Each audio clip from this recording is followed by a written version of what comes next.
Welcome, everybody, to our new show, which is Crime and Addiction Podcast. This is brought to you by Addiction Training Center and, of course, is hosted on the ATC network. I want to remind everybody, if you like this show, please subscribe and hit the bell so you can get notifications on when we have our other shows and everything else, and share it with your friends. But I'm your host, Scott Jones, with Karen Hurley, and we are from ATC, and I'm very proud to bring this to you. And we are even more proud to have our first guest on, which is Tracy Gonzalez. Tracy is a senior vice president of the National Association of Bail Agents.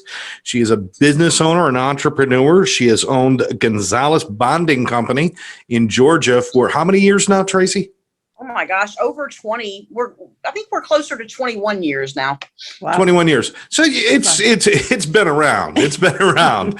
And so Tracy, and we've known Tracy, Karen, you and I, for coming up on 5 years now. Yes. But Tracy, thanks so much for joining us. Oh my gosh, thanks for having me. I'm honored to be here.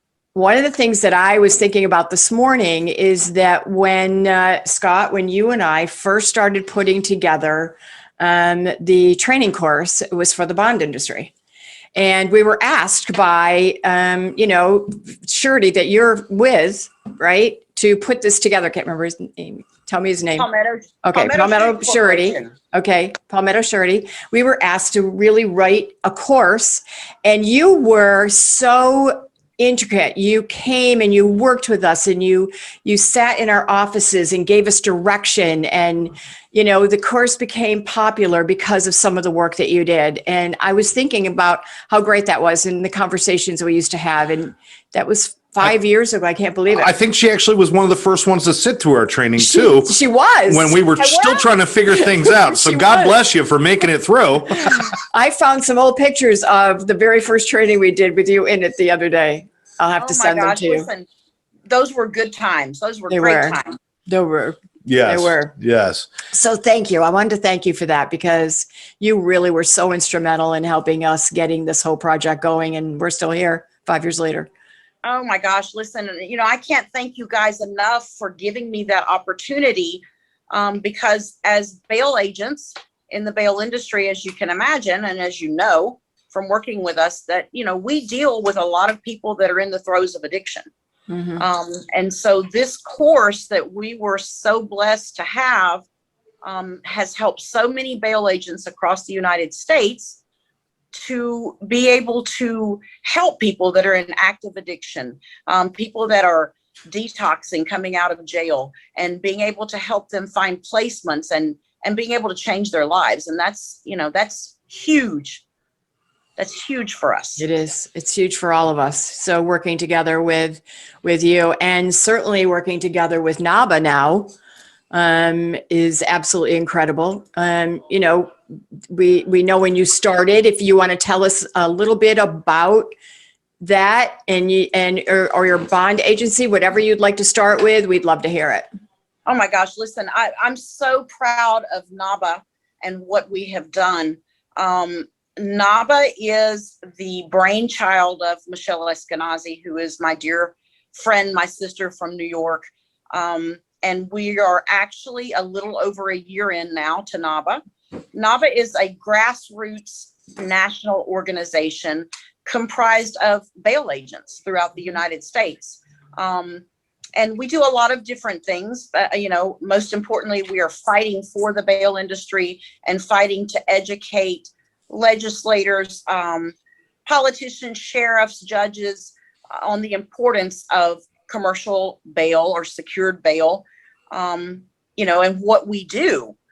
And so that was Michelle's brainchild a little over a year ago. And she and I came together, and we're blessed to have an amazing executive board that came on with us. And it's boots on the ground. Agents, we are largely funded by donations from bail agents, which is unheard of. It's, to get money out of a bail agent's like pulling teeth. And we have been blessed to be supported by our bail agents across the United States and a few wonderful surety companies, but we are largely funded by our own agents. That's amazing. It's amazing. I remember when you guys started, I remember talking to Michelle, and Michelle will be on next week. But I remember Scott and I both had many conversations with Michelle. And as you know, one of the things that HEC is Scott Jones and myself, what we believe is communities are safer because of bail and because of you guys. One of the 100%. things, 100%. You know, you see the difference when people just are out on bail, and I see it in my own community.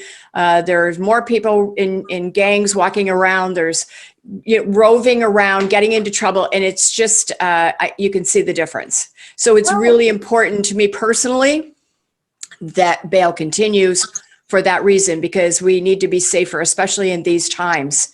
And it's sad for me to see some of what's going on. So that's one of the reasons why Scott and I want to support all that you do. Oh, listen, and it's so appreciated. It means so much to have your support. And you know, the sad part is that the average person walking down the street, or the average legislator or politician, has no idea what the bail industry actually does. We got a bad rap. Yep. You know, they've painted a picture of us that we are these greedy, money hungry people, that we don't care about anything but money. And that couldn't be further from the truth. You know, your bail agents are single moms, single dads, we're grandmothers, we're grandfathers, we are women, we are Black women, we are Black men, we are Hispanic women, we are comprised of all colors of the rainbow from all walks of life. And what we do in the criminal justice system, our role is vital. It's vital to this criminal justice system. We ensure that a victim has their day in court by bringing that defendant to court. We help ensure public safety. We monitor defendants. And listen, we love our clients. Now, I'm not going to tell you I love every client I've ever had, because there's some that just aren't lovable sometimes. But you have to think about a person that has been accused of a crime and has gone to jail. They're hurting. Sometimes they're in active addiction.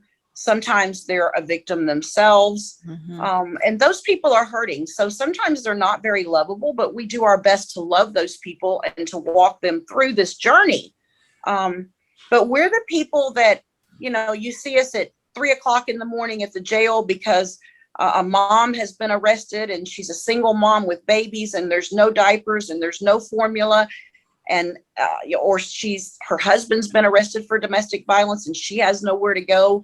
So, you know, we're the person at the jail. We are buying diapers and buying formula, paying for hotel rooms, getting people to safe shelters, getting people to treatment, supporting our people throughout the criminal justice process. So the picture that's been painted of us couldn't be further from the truth.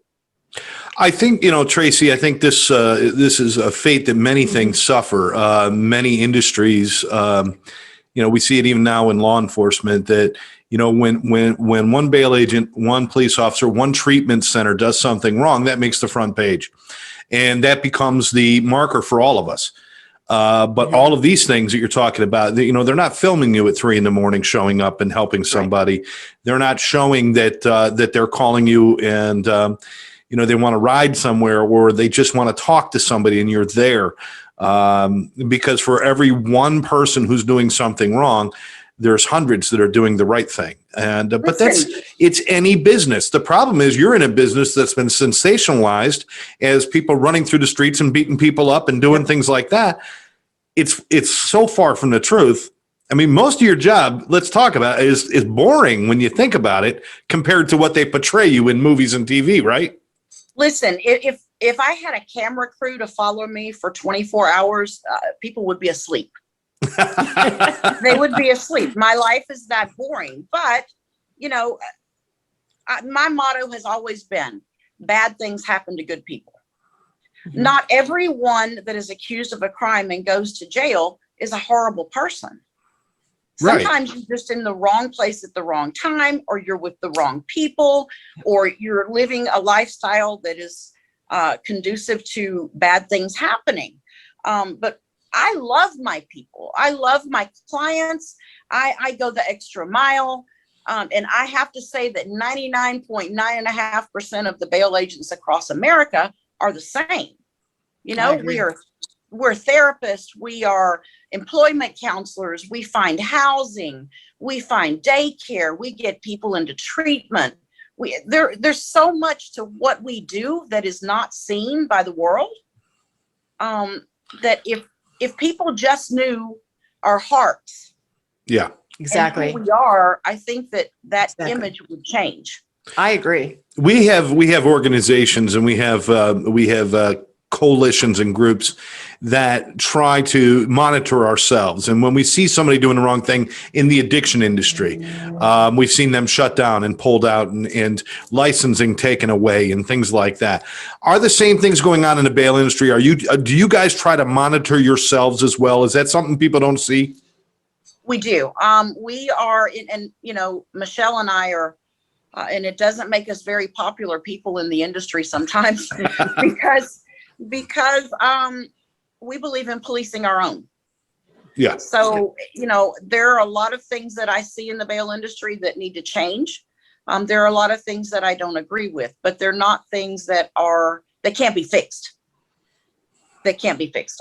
We take care of our own. We'll call you out. We'll report you. Good. And it has to be that way. And I Well, know you got to protect your industry. Yeah. And I know that's true because Yeah, we have to. I know of some situations that exactly happened to, and Yes. I know that is absolutely true. You guys have so much credibility. You're absolutely worth knowing. And when we first were approached, we didn't know anything about you. And as we learned more and more, it was like I have the profound respect for what you do. And we know that you do police because we've watched it happen, and you take care of people so that the next right thing happens with you guys. That's why I really care about you so much. And thank you for that, because that means everything coming from you guys. It's really important in this industry and in the industry, but more so in this industry because it's my industry, to have integrity. Yep. And I learned, I was raised in law enforcement. My stepdad was sheriff for 20 years. And then I have worked over 20 years very closely hand in hand with law enforcement here where I am.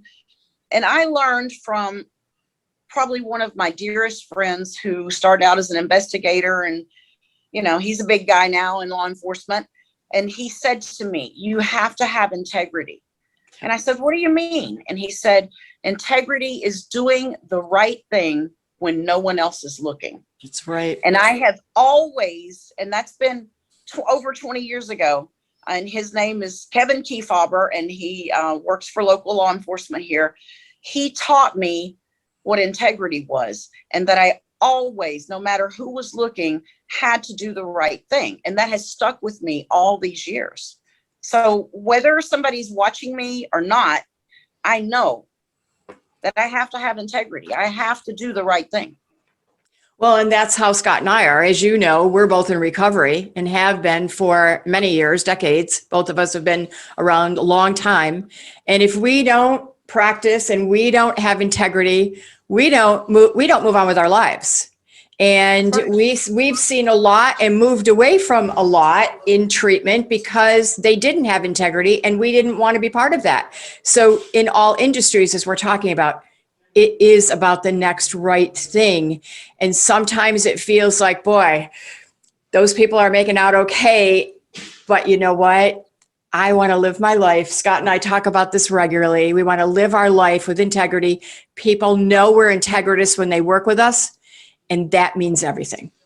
It does. And listen, to me, at the end of the day, if I can lay down at night and go to sleep and know that I did everything in my power to do the right thing, that's all that matters to me. Yes. And I know that about you. Scott and I both know that about you because we've sat with you. We've worked with you. We've trained with you. We've done a lot. You've taught us a lot, and vice versa. So all of that has been, we know who you are, and we want people to know exactly who you are and what bail is. Thank you. Thank you. So let's talk about the elephant in the room for a minute. I love elephants. We know that bail's under fire. through the current political parties and different ideas and stuff. But you said something I'm going to call you out on a few minutes ago. You said it right out loud. Bail has to change. There are some things that have to change in bail. So are you guys looking for, or is there a middle ground where the people who want to eliminate it and the people who want to change it can find a way to make it work? Do you believe that? Yes, I do. And it's not a very popular opinion throughout our industry, but we have to have a seat at the table. Yeah. Bail has to have a seat at the table with the current administration. We have been blessed to hire a lobbying firm out of DC that is working hand in hand with legislators in DC. This is NABA who's doing this, National Association of Bail Agents. All right. Yes. In order to get us a seat at the table, we have to find that middle ground with the Biden administration. Something that works for them and something that works for the bail industry. We have to have a seat at the table. We have to have those hard discussions. And I believe it's possible. It's gonna take a lot of work, and it may not be bail. Eventually, may not look like it looks today. I don't know. I don't know what that seat at the table and that partnership will look like, but I do know that it has to happen. We have to work with the Biden administration, whether you're a Democrat, whether you're a Republican. Listen, I was raised Southern Democrat. My family were huge Clinton supporters, which is hard for me to say, but except for my dad, who was a staunch Republican, but that's another story for another day. And most of my life, I voted Democrat until I started to see some things that concerned me. And I began to move over and cross party lines. But at this point, to me, it's not about Republicans and it's not about Democrats. It's about being a human.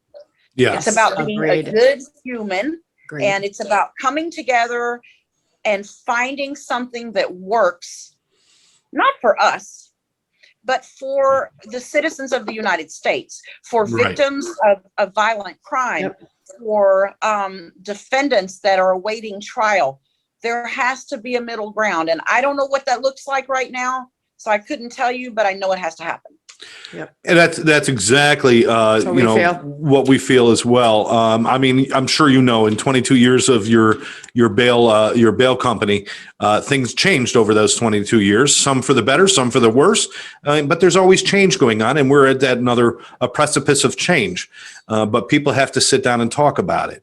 Everything could always be improved upon, and some things we have to back away from. But I believe abandoning something like this would be that's like shutting down, having a few rehabs that don't do things the right way and then shutting down the whole system and letting addicts die. I mean, it doesn't make any sense.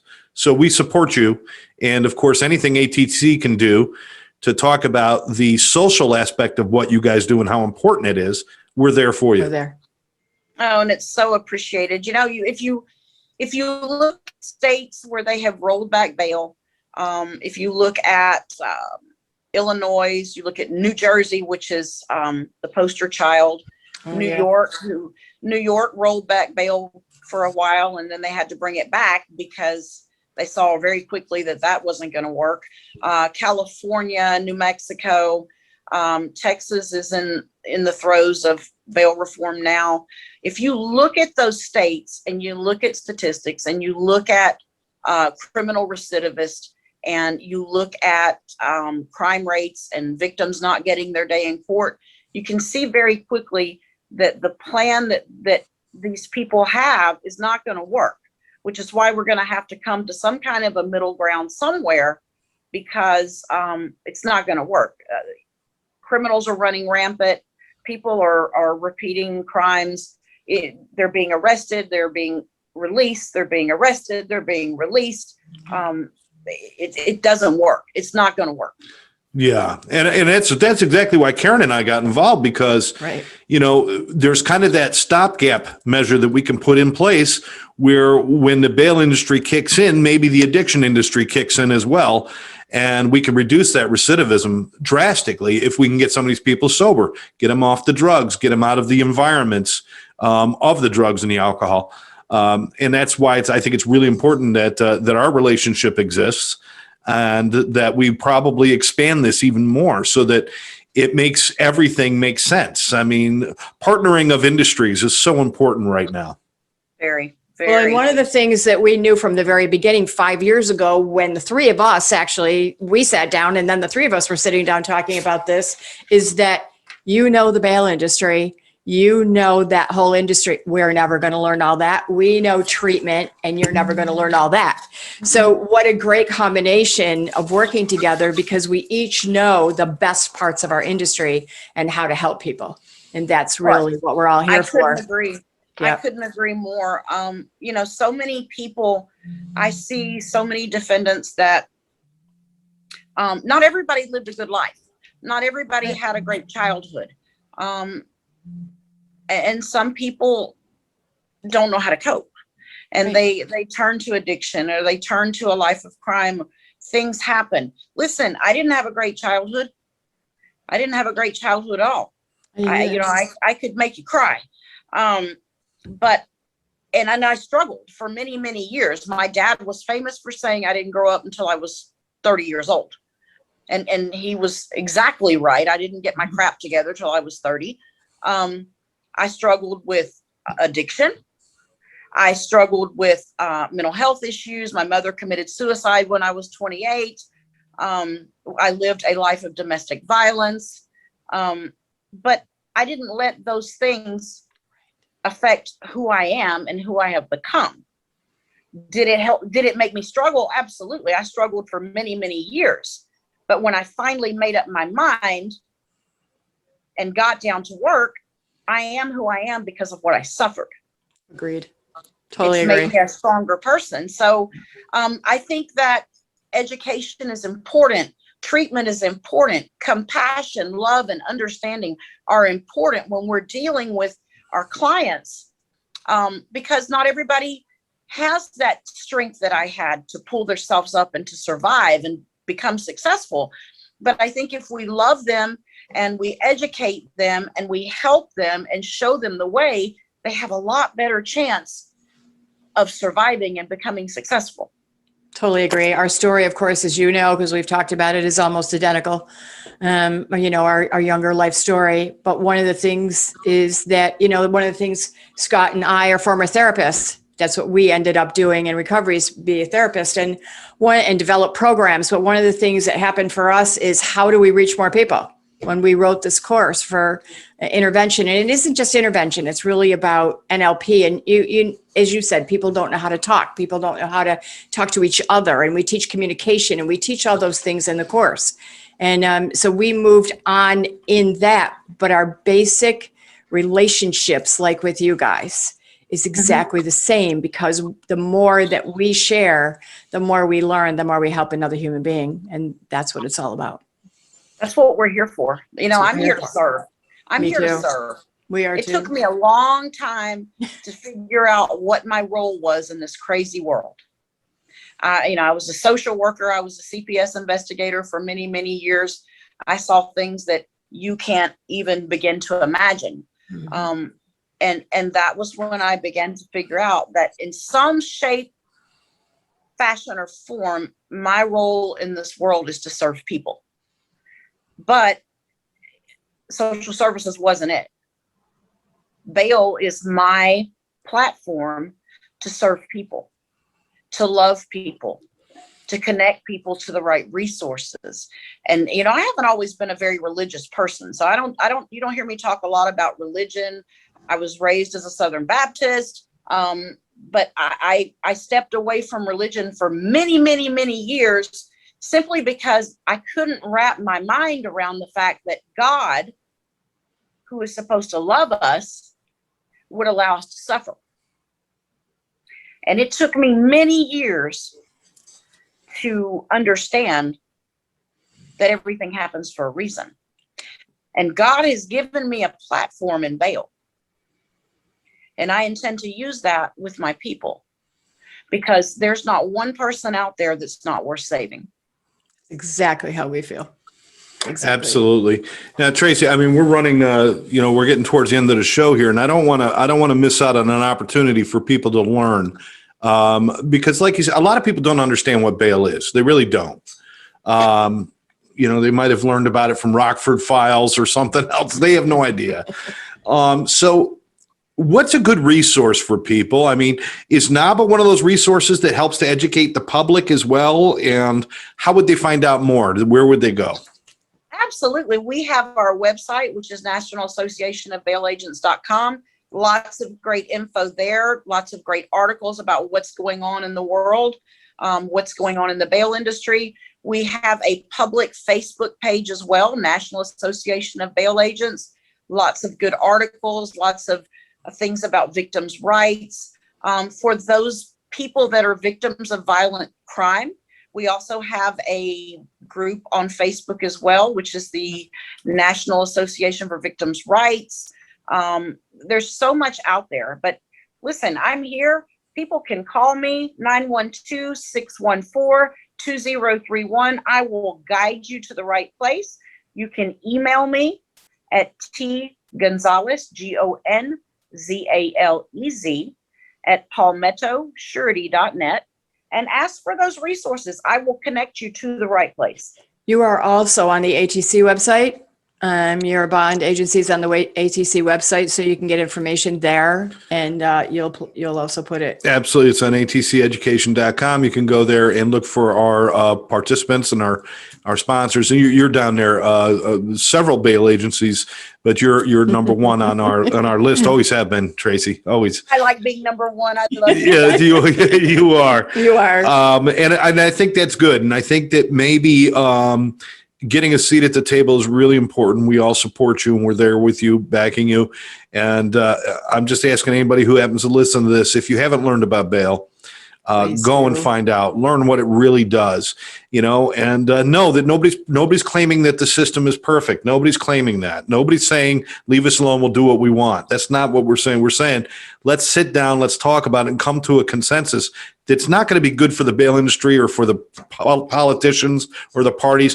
There's something that's going to be good for the people who get trapped in the system, people who, unfortunately, first-time and second-time offenders who maybe they're wrapped up in drugs or alcohol, and certainly protecting the victims as well. I got to tell you, one of the biggest myths floating around out there right now, and I know we're running out of time. It's fine. That's fine. Is that people are sitting in jail because they can't afford to pay bail. Okay? Right. Listen, that's a lie. And I'm going to tell you why it's a lie. I do free bail every day. I help my sheriffs, which in turn helps their budget. I help my clients if they don't have money. I'm not hounding people for money. I do free bail to help people all the time, to get them into treatment, to get them into a mental health facility, to get them home with their children. It's not all about the money. That's right. Do we get paid? Absolutely. But so does everybody else that has a job. We got to keep our doors open. Right. Yeah. Everybody that works gets paid. That doesn't make us bad people. But there's something else that I think people miss that we certainly didn't know about. All of you are licensed. We are. States, you're licensed, you have to go through certain education, you have to take and you have to renew, you have to do all kinds of things, just like a therapist or anybody else would have to do. And I don't think people realize that. I mean, we didn't know that when we first were working with you and learning that. And I think that's important. You're not just walking off the street and decide, I couldn't be a bail agent. I'm not licensed to do any of that. No, so and I think that's important to know. I get calls from people every day or emails or Facebook messages. I want to be a bail agent. What can I do? Well, the first thing you got to do is have a clean criminal history. Right. You can't be a convicted felon, with the exception of maybe one or two states still that they don't have licensing requirements, but they're slowly moving that over. You have to have a clean criminal history. You have to go through certification classes or licensing classes. Some states are regulated by Department of Insurance. Some of us, like Georgia, we're regulated by our sheriffs. So, Wow. Every state is different. But yeah, we don't just wake up one day and put on a bulletproof vest and go, woohoo, let's go. Right. It doesn't work that way. That's not true. That's exactly right. That's important for people to know. And there's so many levels to this that, that we can't even get into right now, but between sureties and working with courts and the bail agents themselves and the bonding companies and then the bounty hunters are a whole different animal. And then there's all these different things that kind of come together for the system to flow. And once again, I just want to reiterate, nobody's saying they're having problems. I mean, but one bond agent or one bounty hunter goes off the rails and does something stupid. Everybody talks about it. But are you talking about the thousands of cases that are going on daily where people are getting reunited with their families, saving their jobs, getting addiction treatment, turning their lives around because of people like you? Right. And that's what we need to talk about. We know there's going to be a bad apple now and then. It's going to happen. It happens in every industry. Every industry. Don't throw the whole industry away because of that. Do we want to string up the bad guys? Sure, we'll go string them up, but don't kill the industry because the industry does so many good things that nobody even knows about. Please, everybody, check out the National Association of Bail Agents and talk to people like Tracy and Michelle and all the other people involved. We know a lot of the people who have joined up and been involved there, and you got a cast of characters right there. You do. And there's always somebody who's entertaining to talk to and fun to talk to and who's just a good, decent, caring person. That's right. You guys aren't just rednecks out there trying to kill people. You're not doing that. You guys are loving, caring individuals. Boring. I'm extremely boring. No, you're not boring. You're not boring. You're not boring. You're funny. You're fantastic. You are fabulous, and you know that. I love you guys. I love you. But you are caring and loving to a fault in everything that you do. Yep. And I think that's what we've come across more than anything else. Yeah. Is people who just want to do the right thing. That's right. That's right.